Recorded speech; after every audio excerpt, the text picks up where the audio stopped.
ఇప్పుడే country delight యాప్ని download చేసుకోండి. Download the country delight app now. Harman Preet Kaur ఇప్పుడు ఈ పేరు ప్రపంచవ్యాప్తంగా మారుమోగిపోతుంది. మహిళా క్రికెటర్స్కు ఒక బ్రాండ్గా మారబోతోంది ఈ పేరు. అప్పుడు ఆమె భారతదేశానికి మహిళా వరల్డ్ కప్ అందించిందంటూ చరిత్రలో చెప్పుకుంటారు. మెన్స్ కి కపిల్ దేవ్, ఉమెన్స్ కి హర్మన్ అంటూ కొన్ని దశాబ్దాల పాటు హర్మన్ పేరు వినిపిస్తూనే ఉంటుంది.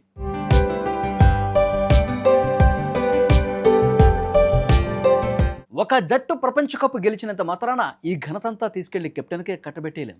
కానీ హర్మన్ది ఈ విజయంలో అత్యంత కీలక పాత్ర. వన్డేల్లో పూర్తిస్థాయి కెప్టెన్గా ఆమె 3 ఏళ్లుగా జట్టు నడిపిస్తోంది. తమ సారథ్యంలో జట్టు ఎంత మెరుగైందో ఏడాది ఆడిన సిరీసులు ప్రస్తుత ప్రపంచ కప్ చూసిన వాళ్లకు బాగానే అర్థమై ఉంటుంది.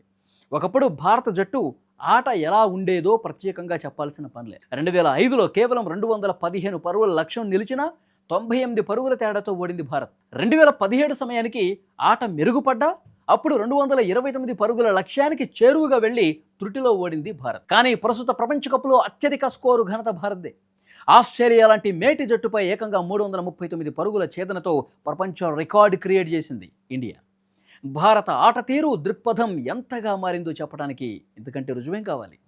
ఈ మార్పులో కెప్టెన్గా హర్మన్ ప్రీత్ పాత్ర చాలా కీలకమని చెప్పాలి.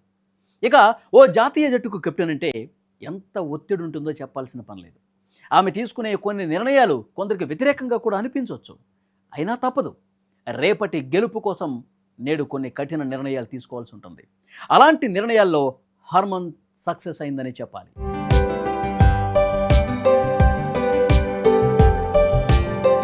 ఇక మహిళా క్రికెట్లో క్రికెట్ ఆడే అమ్మాయిలు చాలా తక్కువ. ఆడే కొద్దిమంది అమ్మాయిల్లో కూడా ఆత్మవిశ్వాసం అంతంత మాత్రమే. దూకుడుగా ఆడలేకపోయేవారు. అలాంటి సమయంలో జట్టును గతంలో నడిపించింది మిథాలి. అప్పుడు బ్యాటింగ్ భారాన్ని ప్రధానంగా ఆమె మోసింది. హర్మన్ ప్రీత్, స్మృతి లాంటి ప్రతిభావంతులను గుర్తించి జట్టులోకి తెచ్చి మార్పునకు పునాది వేసిన ఘనత మిథాలీదే.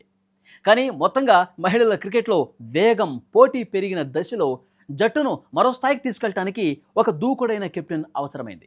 ఆ బాధ్యతనే హర్మన్ తీసుకుంది. అప్పటికే బ్యాటర్గా మహిళల క్రికెట్లో తనదైన ముద్రను వేసింది ఆమె. మహిళల క్రికెట్ చరిత్రలో అత్యంత ముఖ్యమైనటువంటి విజయాల్లో ఒకటైన 2017 ప్రపంచ కప్ సెమీస్ విజయంలో హర్మన్ 171 పరుగుల కీలక పాత్ర పోషించింది. దీంతో మిథాలీ ఉండగానే టీ20 పగ్గాలందుకున్న హర్మన్ జట్టు ఆడే తీరులో మార్పుని చాలా క్లియర్గా తీసుకొచ్చింది. ఈ క్రమంలో దిగ్గజ క్రికెటర్ అయిన మిథాలీని సైతం ఒక మ్యాచ్కు పక్కన పెట్టడానికి వెనుకాళ్ళ. దీనిపై విమర్శలు వచ్చినా వెనక్కి తగ్గలేదు. హర్మన్ వచ్చాక వన్డేల్లో సైతం భారత జట్టు వేగం అందుకుంది. షెఫాలి, రిచా లాంటి యువ క్రికెటర్ల రాకతో భారత జట్టులో దూకుడు మరింతగా పెరిగింది. ఈ క్రమంలోనే 2020 టీ20 ప్రపంచ కప్ ఫైనల్కు అర్హత సాధించింది భారత్. కానీ ఆ సమయానికి ఆస్ట్రేలియాను ఓడించి కప్పు గెలిచే సామర్థ్యం జట్టుకు లేకపోయింది. మొత్తంగా జట్టు దృక్పథమే మారాల్సినటువంటి అవసరాన్ని హర్మన్ గుర్తించి ఆ దిశగా ప్రయత్నం చేసింది. చివరికి ఒక బలమైనటువంటి జట్టును తీర్చిదిద్ది ప్రపంచ కప్ను భారత్కు అందించిన తొలి మహిళా కెప్టెన్గా భారత మహిళల క్రికెట్ చరిత్రలో తన పేరుని సువర్ణాక్షరాలతో లిఖించుకుంది.